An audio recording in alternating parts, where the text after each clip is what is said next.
સુરેન્દ્રનગરમાં જે બાળકોને શાળામાં અભ્યાસ માટેની ફી નહીં હોય તેની ફી રોટરી ક્લબ ભરશે. રોટરી ક્લબ વઢવાણ દ્વારા શરૂ કરાયું નવું અભિયાન. શાળા છોડી અને જતા બાળકોનો સર્વે હાથ ધરી બાળક દીઠ 30,000નો રોટરી ક્લબ કરશે ખર્ચ. સુરેન્દ્રનગર જિલ્લામાં શાળા ડ્રોપનો રેશિયો વધતા રોટરી ક્લબ દ્વારા શિક્ષણ ડ્રોપ રેશિયો ઘટે તે પ્રકારના પ્રયાસ હાથ ધરવામાં આવ્યા. ભૂખ્યાને ભોજન અને બાળકોને શિક્ષણ મળી રહે તે પ્રકારના પ્રયાસો હાથ ધરવામાં આવ્યા. સમાજમાં શિક્ષણનો વ્યાપ વધે અને ડ્રોપ રેશિયો ઘટે તે પ્રકારના પ્રયાસ. રોટરી ક્લબ આરોગ્ય બાદ શિક્ષણ ક્ષેત્રમાં પણ પોતાનું યોગદાન આપશે. જે બાળકોને ફી ભરવાની કેપેસિટી ન હોય તેવા બાળકોને દત્તક લઈ રોટરી ક્લબ અભ્યાસ માટે મોકલશે. જે બાળકો જરૂરિયાતવાળા છે એમને સ્કૂલની ફી અમે આપશું અને એ સ્કૂલની ફી દ્વારા બાળકો પોતાનું એજ્યુકેશન પૂરું કરે એ અમારો એમ રહેશે.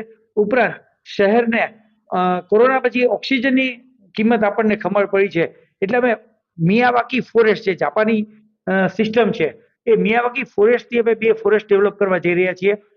આ ઉપરાંત સુરેન્દ્રનગરથી 200 કિલોમીટર 150 કિલોમીટર દૂર વલભીપુર પાસે ટીમ્બી ગામ છે, ત્યાં નિર્દોષાનંદ હોસ્પિટલ છે, ત્યાં CT scan machine, sonography machine, pathology lab અને medical store rotary club of Wadhwan city, Bhavnagar royal અને સુરત મેટ્રો આ 3 ક્લબ ભેગી થઈને આ લગભગ 5 કરોડ રૂપિયાનો પ્રોજેક્ટ અમે ત્યાં એક્ઝિક્યુટ કરી રહ્યા છીએ. એ પ્રોજેક્ટ કરવાનું ખાલી એકમાત્ર કારણ છે ત્યાં જે લોકો સમાજની સેવા કરે છે એમાં અમે મદદરૂપ થઈ શકીએ.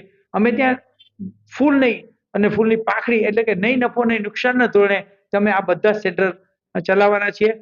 Thank you. મારું નામ Geeta Jani, Rotary club of Wadhwan city president. Rotary club of Wadhwan city દ્વારા ઘણા બધા પરમનન્ટ પ્રોજેક્ટ થઈ રહ્યા છે. એમાં આ વખતે એક નવો સ્કોલરશિપ પ્રોજેક્ટ અમે ઉમેર્યો છે. આ પ્રોજેક્ટ કરવાનો અંતર્ગત અમારો એ જ ઉદ્દેશ છે કે લોકો જે છે એ ભણવા પ્રત્યે બહુ ધ્યાન નથી આપતા હોતા, તો એવા જે બાળકો જે છે અને જે ગરીબ વર્ગમાંથી આવે છે તો એ લોકોને અમે રૂપિયા 30,000 સુધીની એ લોકોને સહાય આપશું કે જેથી કરીને લોકો ભણવા માટે પ્રેરિત થાય. આ સાથે સાથે અમારું સ્કિલ ડેવલપમેન્ટ સેન્ટર ચાલી રહ્યું છે.